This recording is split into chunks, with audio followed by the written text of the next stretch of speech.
महान आचार्य चाणक्य ने कहा था कि जिस व्यक्ति ने यह समझ लिया कि क्या, कब, कहां और कितना बोलना है, तो उस व्यक्ति को सफल होने से कोई नहीं रोक सकता। ऐसे व्यक्ति की सफलता निश्चित है। जिस तरह कमान से निकला हुआ तीर कभी लौटकर वापस नहीं आता, ठीक उसी तरह से मुंह से निकले हुए शब्द कभी वापस नहीं आते।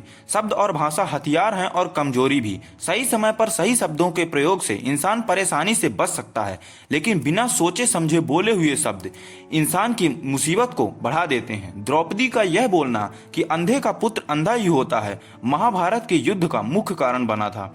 आज के लोग अपनी जबान का उपयोग दूसरों को नीचा दिखाने और खुद को बड़ा दिखाने के लिए प्रयोग करते हैं, लेकिन जो समझदार और सफल इंसान होते हैं वो ये अच्छी तरह से जानते हैं कि उन्हें किस वक्त कितना और क्या बोलना है। साइलेंट रहने का मतलब ये नहीं है कि आपको पूरे दिन एक भी शब्द नहीं बोलना या चुपचाप ही रहना है।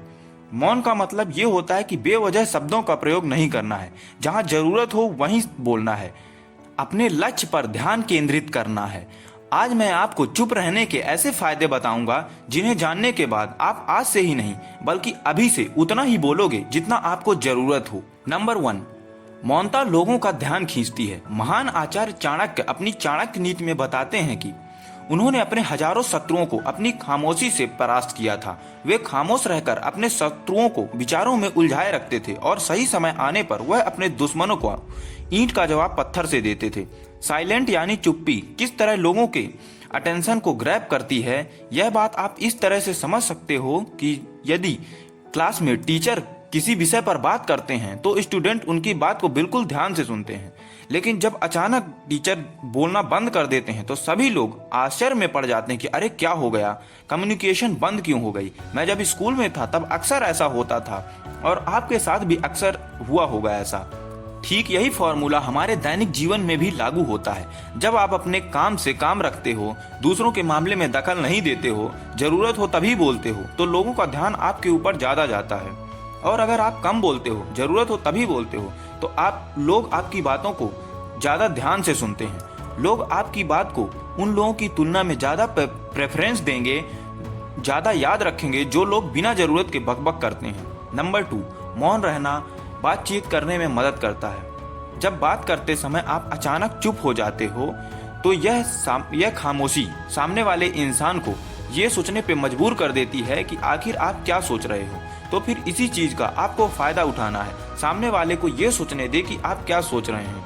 मान लो कि आप कोई डील फाइनल कर रहे हो, सामने वाले इंसान को जल्दी से यस या नो कहकर जवाब मत दो, थोड़ा सा टाइम लो।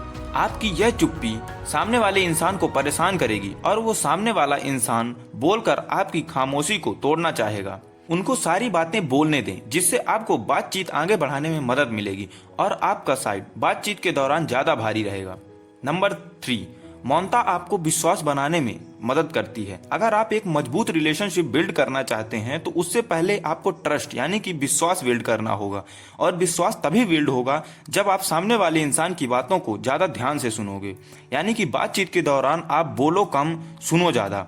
ऐसा करने से दूसरे इंसान को लगेगा कि आप एक अच्छे इंसान हो, सामने वाले की बात को अच्छे से सुनते हो, किसी को भी नजरअंदाज नहीं करते हो, तभी तो वो आपकी बातों को अच्छे से सुनेगा और ट्रस्ट बिल्ड होगा। नंबर 4, उत्तर प्राप्त करना। आपने ऐसे कई लोगों को देखा होगा जो प्रश्न पूछने के बाद रुकते ही नहीं, अपनी बकबक चालू रखते हैं या फिर दूसरे को बोलने का मौका ही नहीं देते।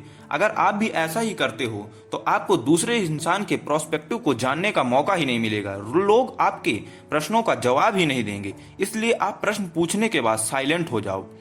आप अपना ओपिनियन मत दो। लोगों का क्या ओपिनियन है उस बात पर, उस प्रश्न पर आप जानने की कोशिश करो। शायद आपको कुछ नया सीखने को मिल जाए। कुल मिलाकर आप प्रश्न पूछने के बाद जितना जल्दी चुप हो जाओगे, आपको उतना जल्दी आंसर मिलेगा। स्वामी विवेकानंद जी, जो अपनी बुद्धिमत्ता और विजडम के कारण पूरी दुनिया में जाने जाते हैं, उनमें भी यही क्वालिटी देखने को मिलती है।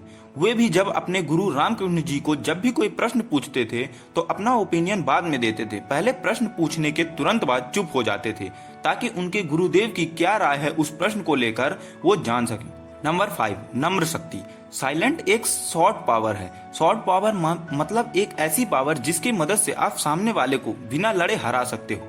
इसका सबसे बेहतरीन उदाहरण है महात्मा गांधी जी, जो कि सत्य और अहिंसा के मार्ग पर चले थे और बिना लड़े उन्होंने अंग्रेजों को धूल चटाई। महात्मा गांधी जी जानते थे अगर हमने अंग्रेजों से लड़ाई की तो हम उनसे कभी नहीं जीत पाएंगे। उन्होंने सॉफ्ट पावर का इस्तेमाल किया और अंग्रेजों को हराया। कई बार लड़ने और झगड़ने से प्रॉब्लम सॉल्व नहीं होती, चुप रहने से और शांत हो जाने से प्रॉब्लम सॉल्व हो जाती है। तो दोस्तों, इन सब बातों से आप ये समझ चुके होंगे कि साइलेंटता में बहुत ज्यादा पावर होती है। साइलेंस आपको बहुत सारी प्रॉब्लम से बचा सकती है। जहां जरूरत हो आप वहीं बोलें और ये आपको बहुत ही फायदा करेगा। अगर वीडियो पसंद आया हो तो वीडियो को लाइक करके हमारे इस चैनल को सब्सक्राइब करके हमारी इस छोटी सी फैमिली का हिस्सा बने। मैं अरुण खुद से आगे बढ़ने के इस सफर में आपके साथ हूँ।